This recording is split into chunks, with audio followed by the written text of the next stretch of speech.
can all join palms and repeat after me.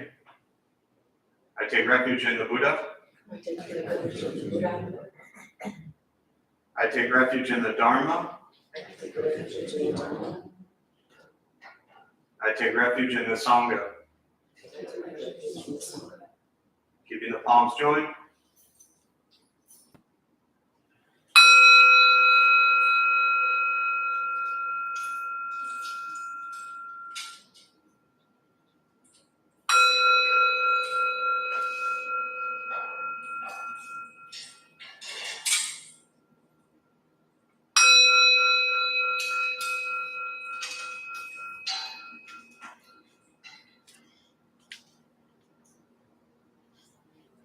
Put the palms down.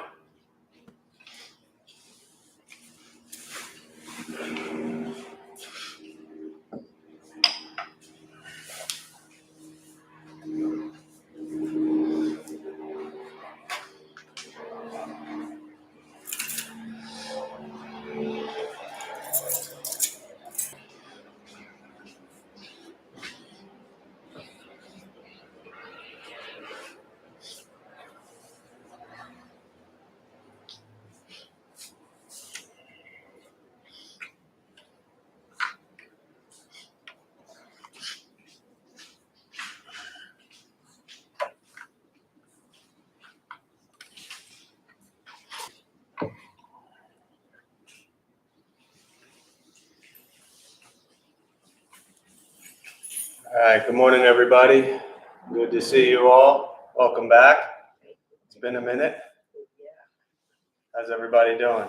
Doing okay. So, you don't have difficulties with change? Impermanence? Why? Why do you think that is? That was a loud laughter, so I'll start with you. Why do you think that is? I don't know why, but every time I transition from one thing to the other, it's almost like I get into a fight or flight. Mm-hmm. Like we want things to remain the same, or we get comfortable with the things that we don't want Mm-hmm. to have. Sure. Yeah. What else? Why do we have difficulty or resistance to impermanence or change? We feel safe in our routines. Safe in our routines. What else? And there's no right answers to this stuff. It's just things to ponder and explore. And whether you share out loud or explore to yourself, super important. What else? Difficulty with change. Fear of the unknown. Fear of the unknown. Mm-hmm. Lack of control. Lack of control. As opposed to when you have control. Never. I just wanted to clarify that. That's all. Lack of the appearance. Lack of the appearance of control. There you go. What else? Anybody else want to share why they struggle with change and impermanence? Laziness. Laziness. Can you expand on that a little bit? Yeah, it has to do with diligence, and it's just easier to be what you were rather than to cope with change. Yeah, easier to be how you were rather than cope with change. And a few of you kind of said it, maybe directly or indirectly, but even when things are uncomfortable or unhealthy or unwell, we often still resist that change because we almost, I think it was, I forget, I kind of combined in my head what you both said, but we almost just get used to the way things are, whether they're healthy or unhealthy, right? That's what we kind of said. And this is a opportunity to really just recognize, like, okay, what am I stuck in? And then, yes, the practice of diligence really does come into play, because for us to embrace change or move with change, embrace impermanence, it does take a little bit of effort. It takes a bit of mental energy and focus to try to set down what we were maybe stuck in or carrying with us before. and step into what's actually present before us. And that can be scary because we don't always know. Something new is in front of us for the first time potentially, and we almost would rather stay with what's unhealthy and uncomfortable very often than step into something that could potentially be quite pleasant. But that fear just kind of hinders us. So, oh, yeah. Yeah, I think it's also a lack of, for myself, self-confidence that I'm going to be able to do whatever the next thing is. Sure. Lack of self-confidence that you're going to be able to do whatever the next thing is. Absolutely. Anyone else relate to that? They're all behind you, but most of their hands were up. Yeah, it's Chogyam Trungpa is a great Tibetan Buddhist teacher, and he talks a lot about being fearless and groundless. And he would say, and then we'll start with the meditation practice, that the Buddhist practice is like, the bad news is you've jumped off a very tall building. The good news is there is no ground.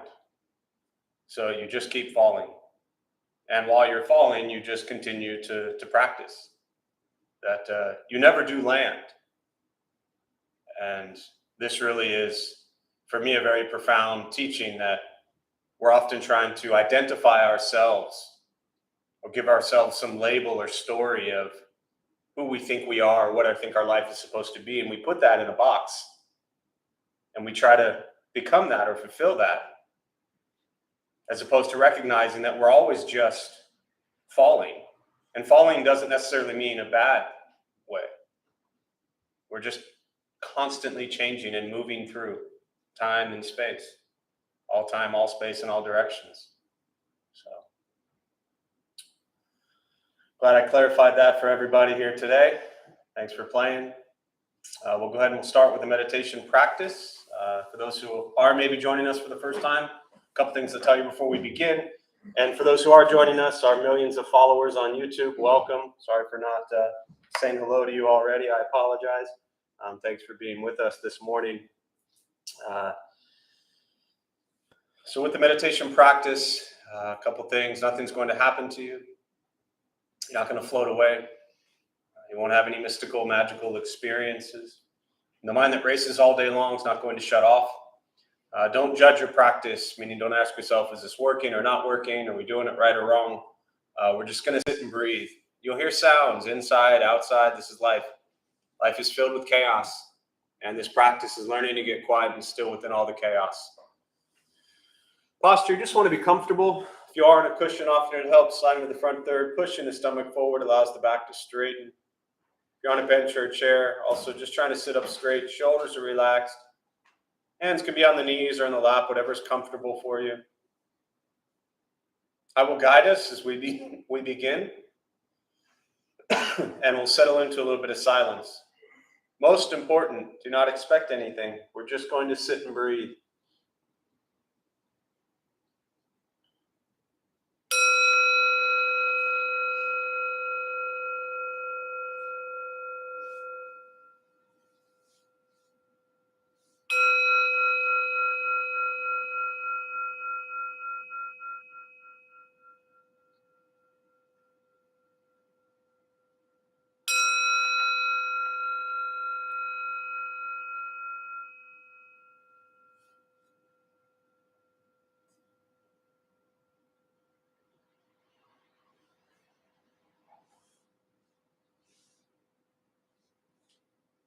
And starting with the eyes closed, if comfortable,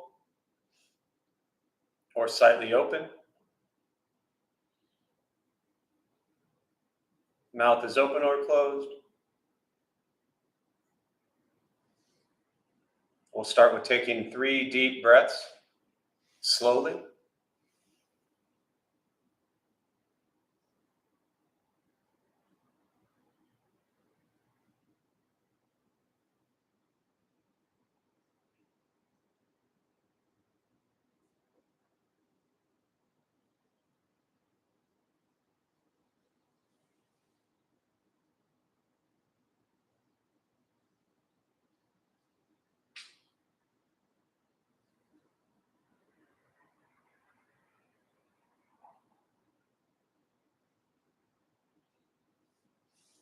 And eventually, settle into a natural rhythm of the breath.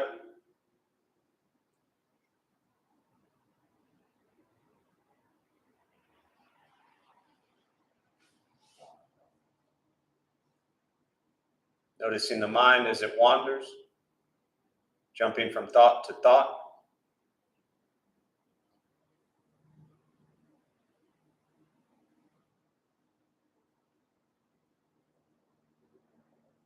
Start with gently guiding the attention, focus, to the stomach or chest.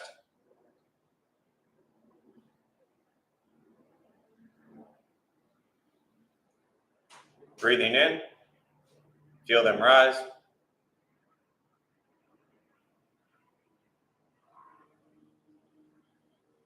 Breathing out, they fall.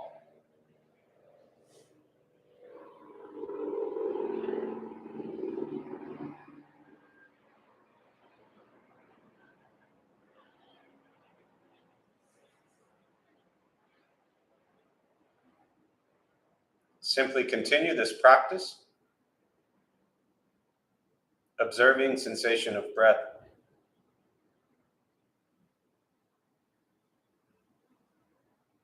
Expecting nothing but to sit and breathe.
As the mind wanders, lost in thought, recognize it.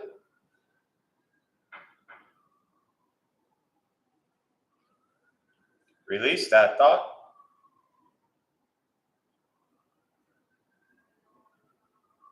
Return attention, focus to the breath.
Where's your mind?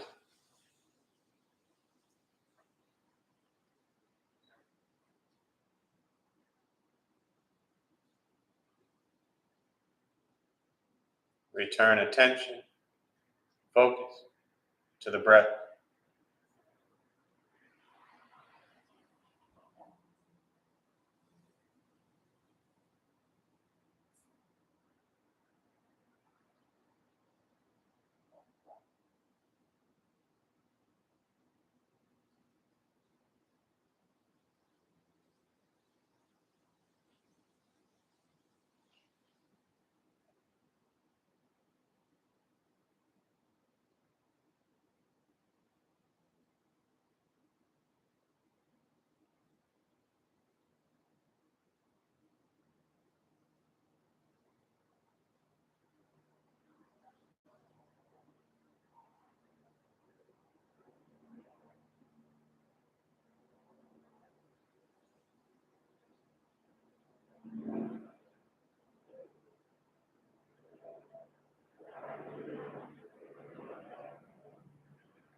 Letting go of expectations.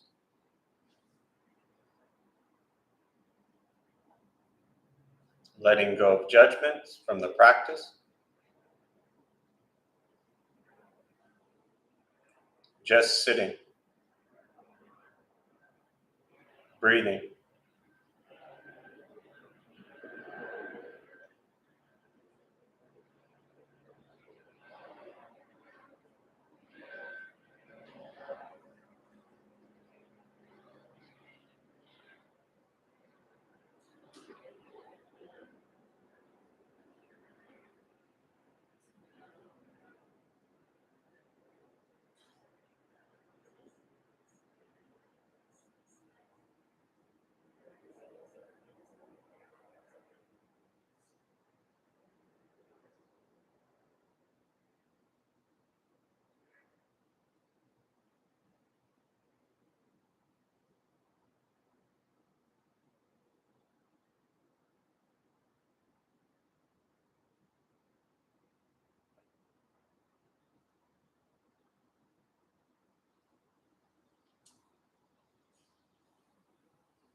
Learning to be comfortable in stillness, in quiet, just sitting, breathing.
Keeping the mind alert,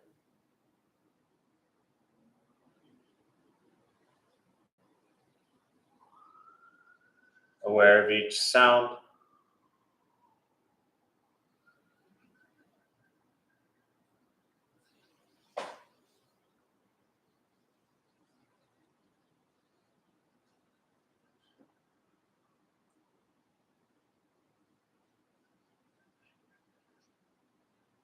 each thought,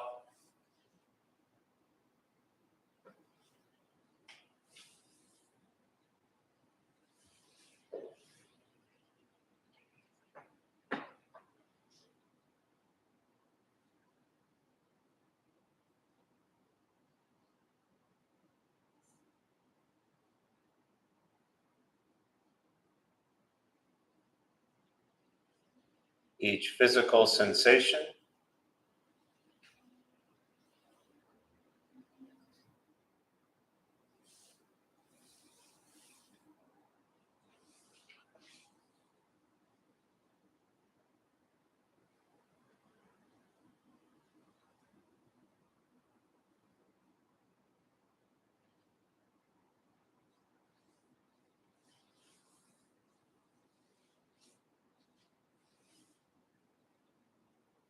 yet concerned with nothing but sitting, breathing.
And with the body still, rested.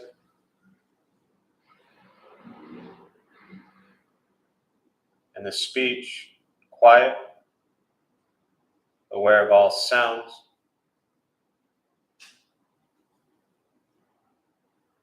And the mind learning to settle.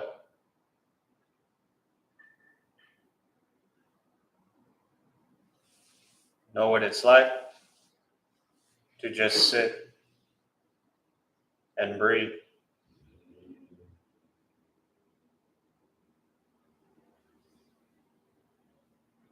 Knowing with each breath,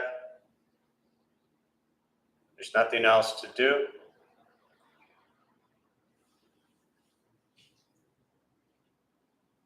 Nowhere else to go.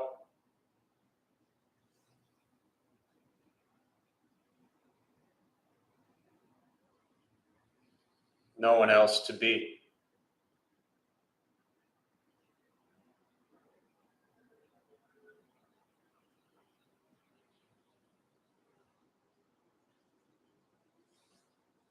Everything beautiful, exactly as it is. Sitting, breathing.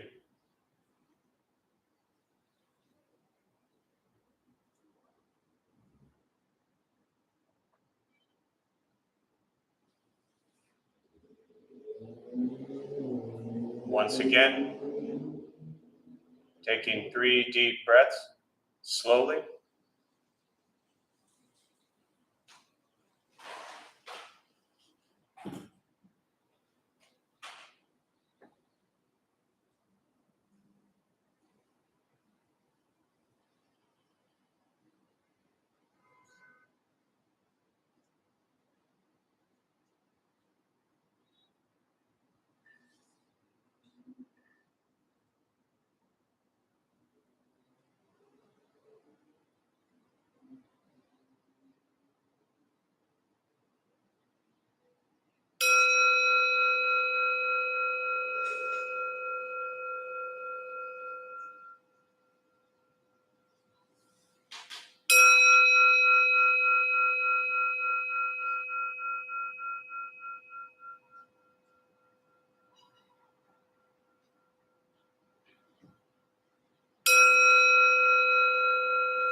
As you slowly open the eyes, slowly beginning to move.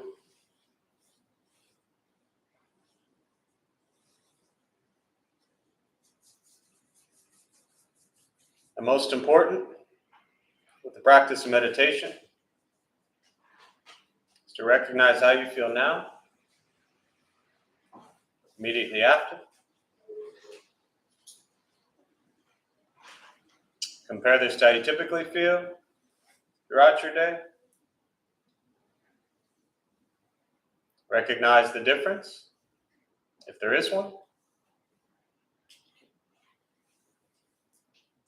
Ask yourselves how you'd prefer to feel every day for the rest of your life. And realize however you feel now, if it's quiet, calm, and still, or a busy mind, racing mind, whatever you're sitting with at this moment has nothing to do with anything I said. It's nothing to do with how you sit, hold the hands, or cross the legs. It's nothing to do with the sounds around us or anything else for that matter. It has everything to do with your own mind and your own mind's reaction to an external condition. This is what the Buddha called pratitya samuppada, means dependent origination. This is the basis of the Buddha's awakening. The word Buddha simply means awakening. He was a human being, no different than any one of us, who began to understand why he suffered. why you got angry, sad, depressed, stressed, anxious. He began to understand the causal relationship of all phenomena. What that means, very simply, for all of us, regardless of where you come from or what you believe in or where you think you're going, your whole life is filled with things that happen. You react. More stuff happens, more reactions. That's it. This practice is learning what it's like to respond to something quietly, peacefully, still. And for most of us, the way you responded to the last 20 minutes is quite different from how you respond to everything else that's happening throughout your days. So all we're working on is closing the gap to where the way you feel now is closer to how you feel always. Just as driven, motivated, productive, successful, whatever that means to you in your respective lives. But with a mind that's steady, clear, focused, distracted by nothing, disturbed by no one. It's not an easy practice. It's not necessarily fun, but it's free. Meditation is free. Buddhist practice is free. It's just sitting, breathing, becoming aware of what you think, say, and do. That's it. It's learning to be kind to yourself and everybody else you encounter every moment of your life. It's taking time to listen and pay attention to your thoughts and your words and your actions, because that creates the reality that you're in. Once we stop trying to change, fix, control, manipulate everything around us, and we work on changing our mind and our reaction to the world around us, life gets simpler. But it is a practice. It's not a 6-week course. It's not something that overnight automatically, drastically changes your life. It's an opportunity every day for the rest of your life to work on getting to know your thoughts, words, and actions. And once we begin to recognize that Buddhist practice is not something that's separate from our lives, and we recognize that there is just our everyday life, and that is the practice. Very often, especially those who might be new, think that, well, there's their life, and then there's this Buddhist thing they do once a week or twice a week. And once we move beyond that thought, and we recognize that everything we're doing, when you're eating, when you're driving, when you're cooking, when you're cleaning, when you're talking, walking, everything you're doing is an opportunity to practice. So it's not about being good at meditation or mastering this on a Saturday morning from 11 to 12. It's recognizing, how do I bring these teachings of loving kindness, compassion, joy, equanimity into your life? And that is when your life begins to really drastically change. So if your life is a crazy, hectic, stressed out mess, meditation doesn't fix that. It simply makes you become aware of it so you can then make changes in your life. But those changes require what we started today talking about, which is sometimes stepping into what is unknown. And as we discussed earlier, that can be pretty scary. So I found Buddhist practice to be a very courageous practice, because I think if you're really looking at it and practicing it in the way that it was meant, it requires you to look very honestly at yourself. And I think that takes courage to not hide behind the stories or projections that we put out there, but to actually be honest with yourself. And then when you recognize that, to begin to change that also takes courage because it's scary. So I've always been, growing up, a big fan of the expression, if it ain't broke, don't fix it. All right. Well, I've often applied the opposite of that to Buddhist practice, meaning that, and broken may be a bit of a strong word in this metaphor, but if things are broken, not working, not pleasant in your life, then fix it. But usually that fixing isn't about the thing. It's about us.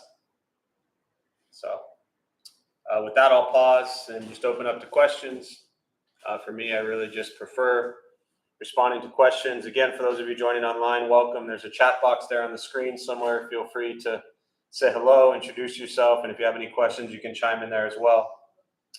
So we'll use the rest of our brief time this morning for questions, meditation, Buddhist practice, anything you're sitting with. Yeah. This is a question I've been kind of pondering over lately.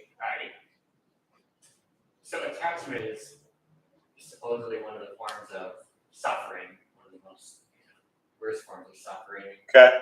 What I'm wondering is, how does, if we're not supposed to feel attached to experiences or people or things, what does that teach us about grieving? How are you supposed to grieve when presented with the loss of a loved one? Is it a waste of time to grieve, or Yeah. Great. How to reconcile that? Great question. I'm going to try to repeat it for our millions of fans on YouTube. But your question is, you've been wrestling with this for a while, and I'll paraphrase it, so correct me if I'm wrong. But this teaching of non-attachment being a great form of suffering, this is what you're saying is the Buddhist teachings. And when it comes to grieving, what does that say about grieving? And are we not supposed to grieve? Is your question, right? Yes. Okay. So bear with me here for a minute. My interpretation of your question, it's a great question. My interpretation of your question is that your understanding of non-attachment in Buddhist teachings is incorrect. I'm just starting there, and then I'll share some thoughts on that. Very often, most people who are new to Buddhism pick up a couple books. They see life is suffering, and they're like, well, that sucks. That sounds so miserable and depressing. They see non-attachment, and they're like, well, that sucks. I'm not supposed to love people. And they're just completely lost and confused. With me so far? Non-attachment is not caring. Non-attachment is not loving. Non-attachment is absolute love. It is true love in its fullest form, without expectations, without controlling, without crossing over and wanting people to be or do a certain thing, including stay alive forever. Let me just say this now, and I'll finish with that. Grieving, super important, super beautiful. There's nothing in the Buddhist teachings that says don't grieve. Non-attachment gives us this idea that we're not supposed to care or love. So when somebody dies, that we're just supposed to be like, oh, they're gone. No. Buddhist teachings is actually opening up the heart to experience death and loss as deeply as we experience every other thing in our lives. There's an old I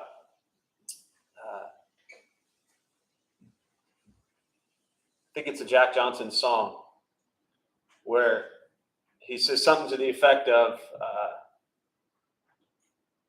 why can't the newscaster have just a tear in their eye when they talk about someone who dies? And I might have turned that around, but it doesn't matter. And the reason is because they're very often talking about people they don't know. So when we don't know people, you watch the news, somebody died, you're saddened, but it doesn't like break your heart because you don't know them. They're strangers to you. When we lose loved ones, it crushes us and destroys us because we love them. Beautiful. That's part of life. Years ago, a teacher put his hands up and he said, he was giving the example of being in a relationship, about to get married, and saying he was about to become as attached as one can be and a child on the way. And he put his hands together and he said, this is love. And then he crossed them over and he said, this is attachment. When you try to control, manipulate, expect others to be a certain way, you are attaching to the idea and story of who and how you want them to be. Non-attachment is just appreciating everyone for who they are while they're here. And understanding that impermanence teaches us that we all come together for a period of time, all conditioned phenomena, as the Buddha said, and we all cease to exist at a point in time. So what this teaches us is to appreciate every moment, because every person, every place, everything, every piece of clothing, every car, house, every single thing in our lives right now, at some point, will cease to exist or completely change forms and cease to exist in the way we know it. Our attachment really has a lot to do with control and wanting things to stay exactly how we want it to be.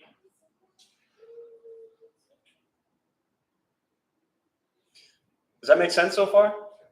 So I want to clarify, when you look at Buddhist teachings, very often we come in with this kind of like Western-minded religious views of so-and-so said this, so we must do this.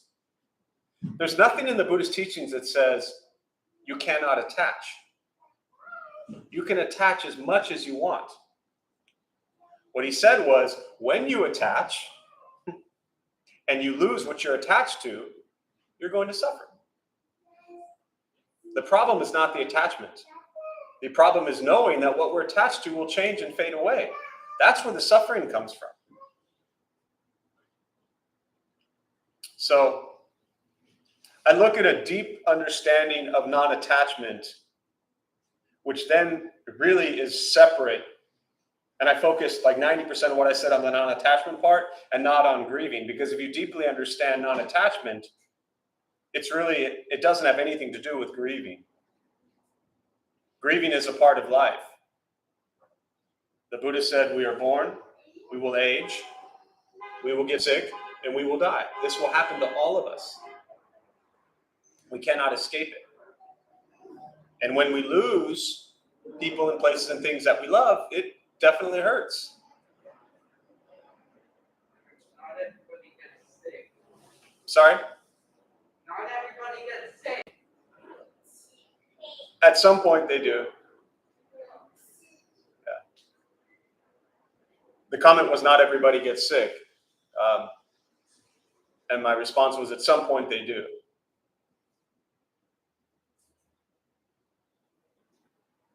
So hopefully that's helpful. And this isn't just for you, I'm speaking to everybody obviously, but for those who are newer to this, it's important to understand that Buddhist teachings on non-attachment doesn't mean that you should go through your life and not love or care.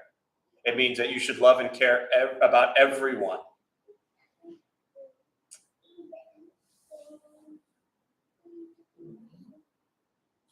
Other thoughts, questions, or follow-ups to that?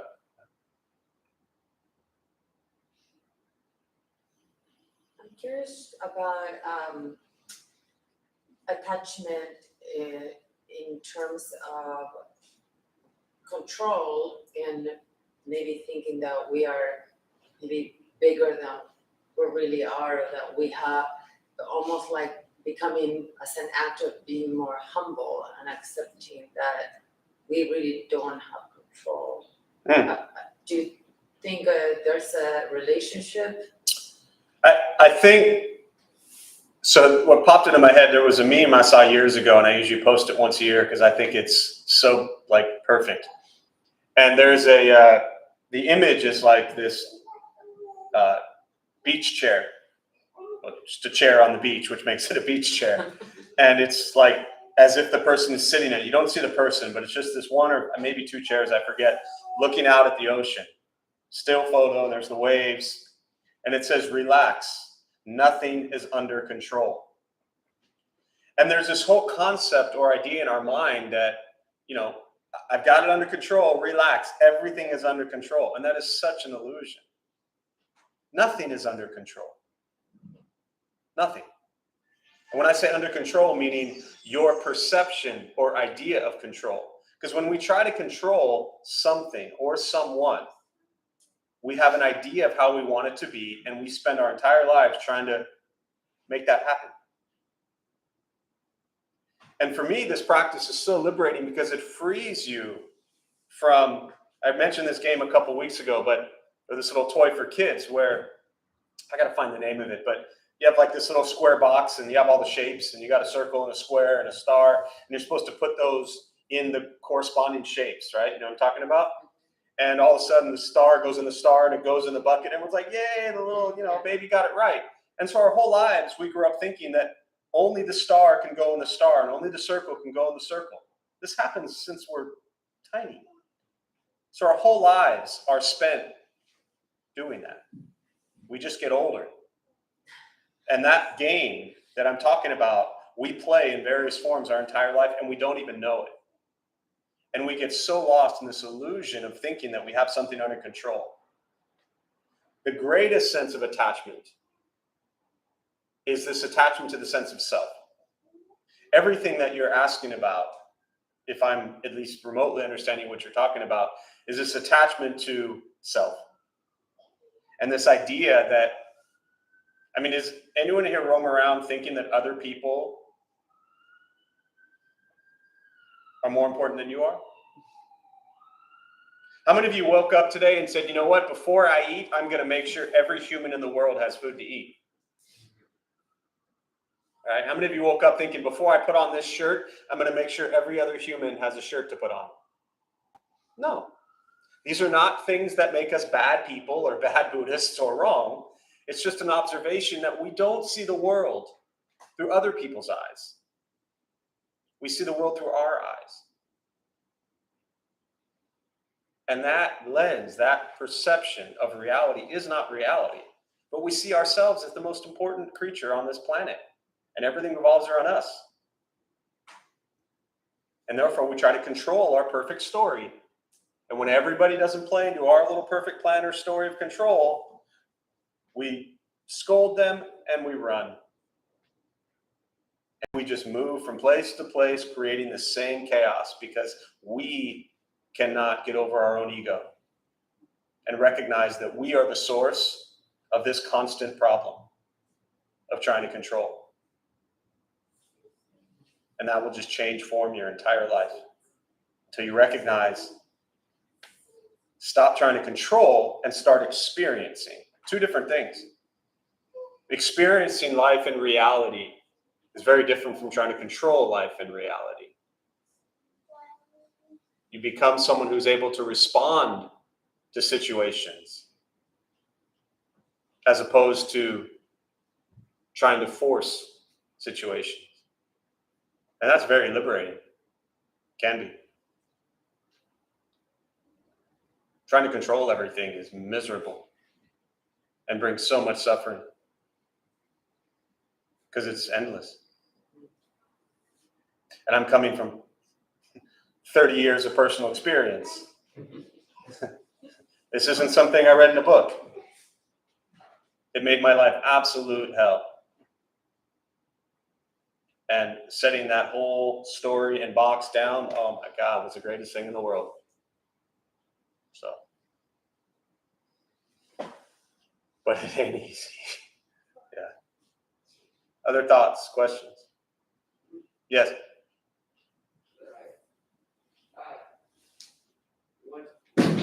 What if you just put every object into every shape into a square hole? Mm-hmm. That would be great. I would say congratulations, you did it. Also,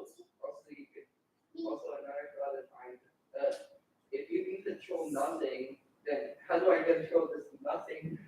Yeah, it's a good question. The first comment was, what if you just put everything into the square hole? And the second one was, if you can control nothing, then how do I control nothingness? Good question. Yes.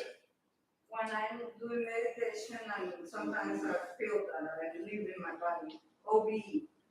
In that moment, in the beginning, I was feeling fear, a lot of fear, because, people say, you can lose yourself, nothing. But when I started doing it more and more, I started wanting to control my body, who I am.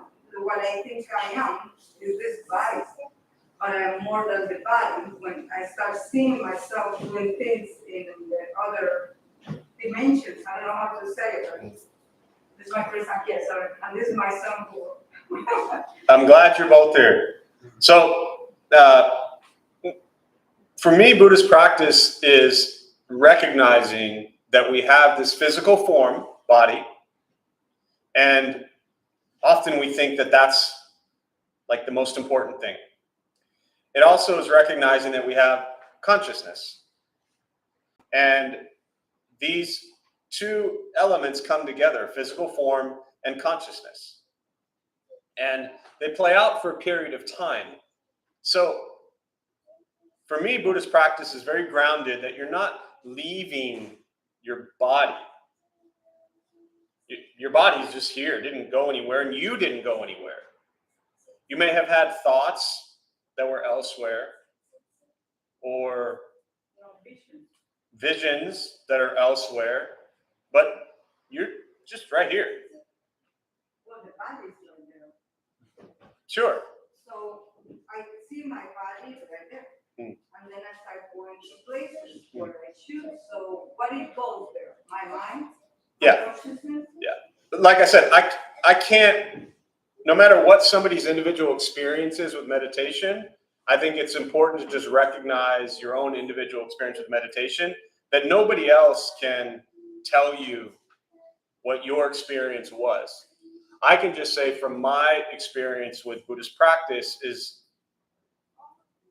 I could close my eyes and visualize my body sitting here, but I've not gone anywhere. I'm just visualizing things in my head, just like a pizza.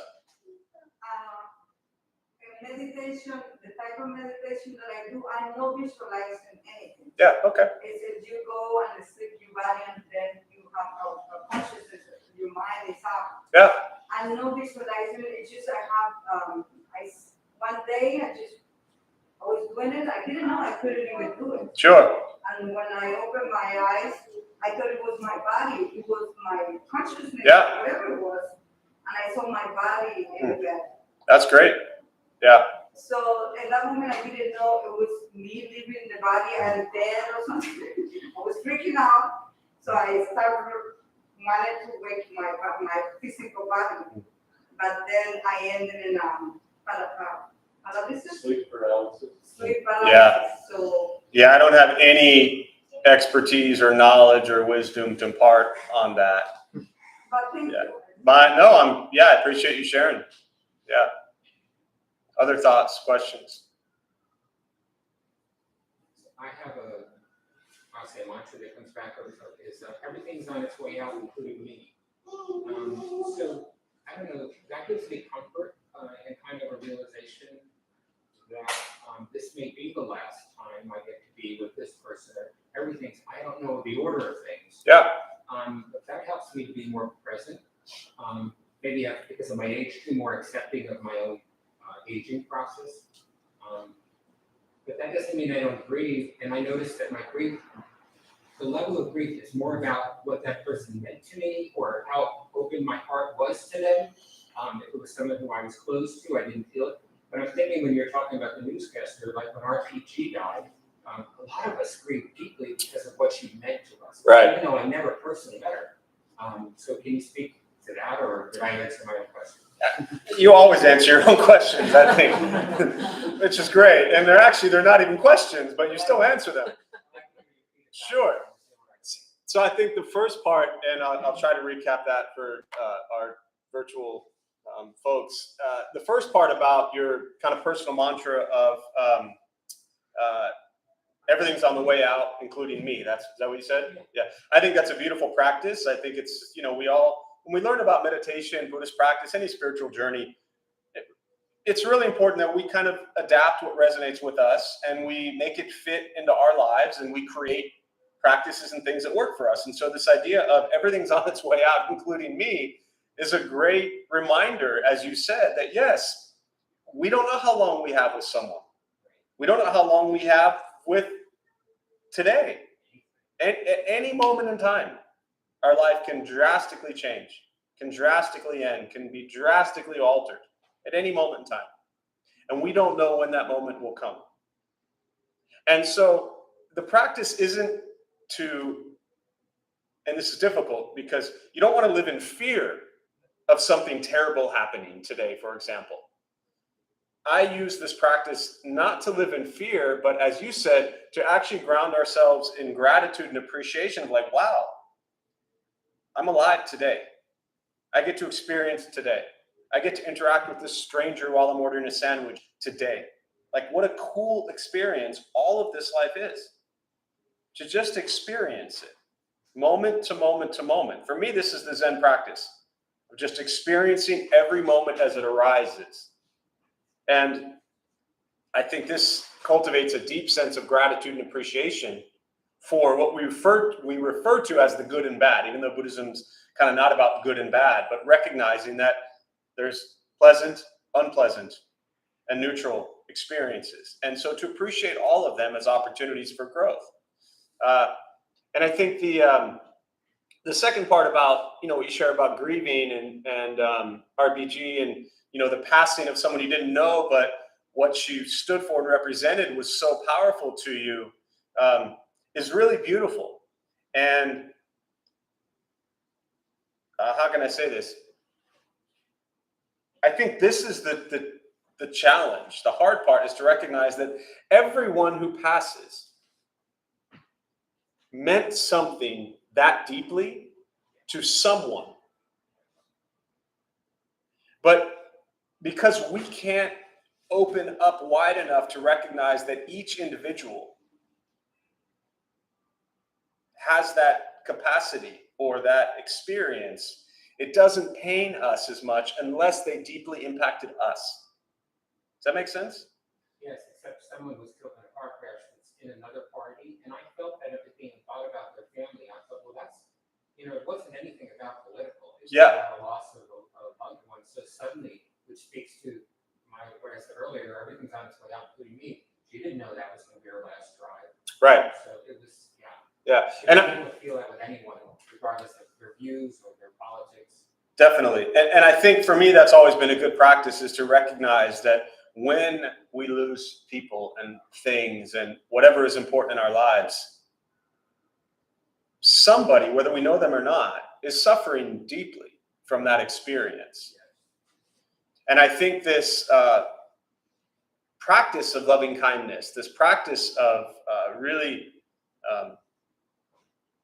empathizing with people, is to feel their pain as well, but to try to feel it in a way that is healthy and doesn't destroy us. Often we can take on too much pain. And I'll share this as kind of a last thought before we wrap up. This was, 27 years ago.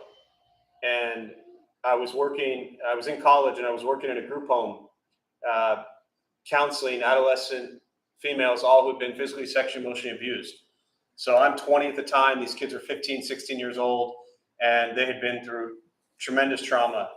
And my kind of mentor at the time and the clinical psychologist there, who, looking back now, I know that she was totally a closet Buddhist, but at that time didn't recognize it or didn't have any context really to connect to it.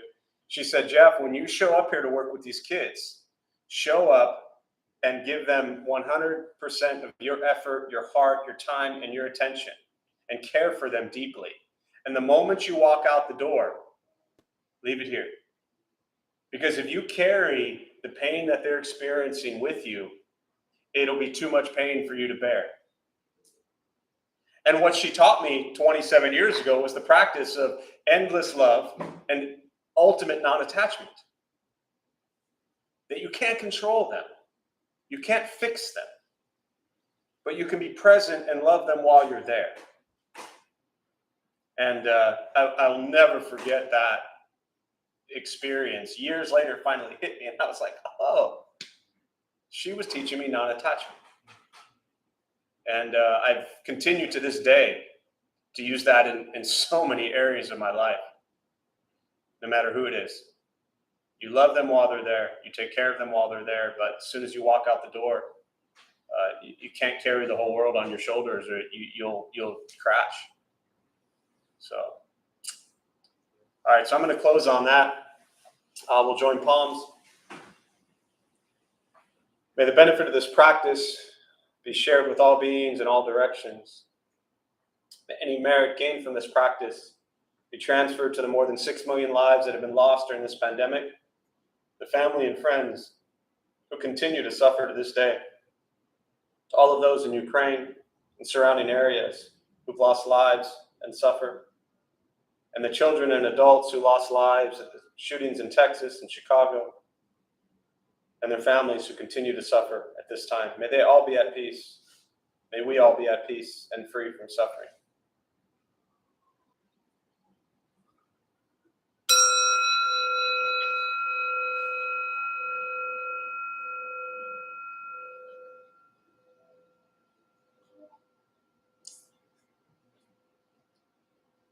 So a few quick announcements before you all head out.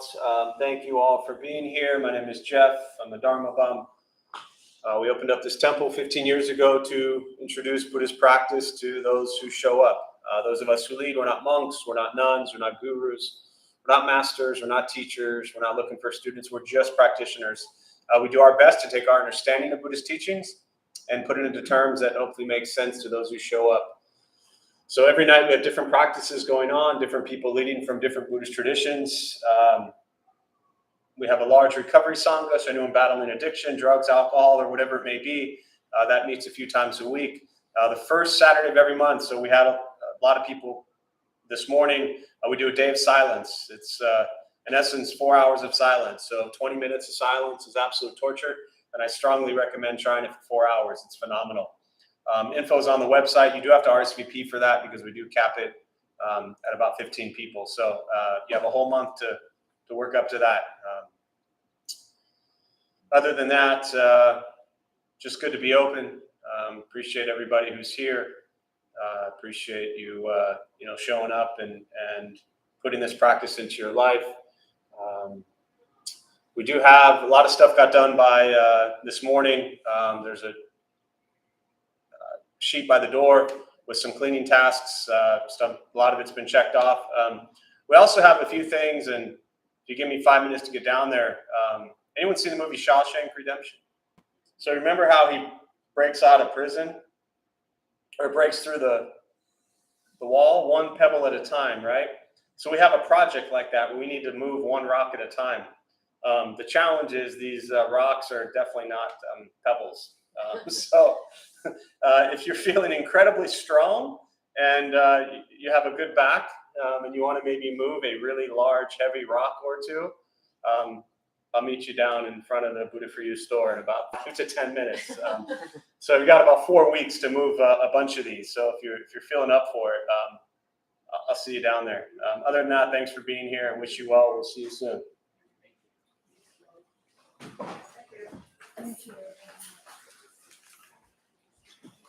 How are you? I'm good, but I gotta run because I have Run. an appointment.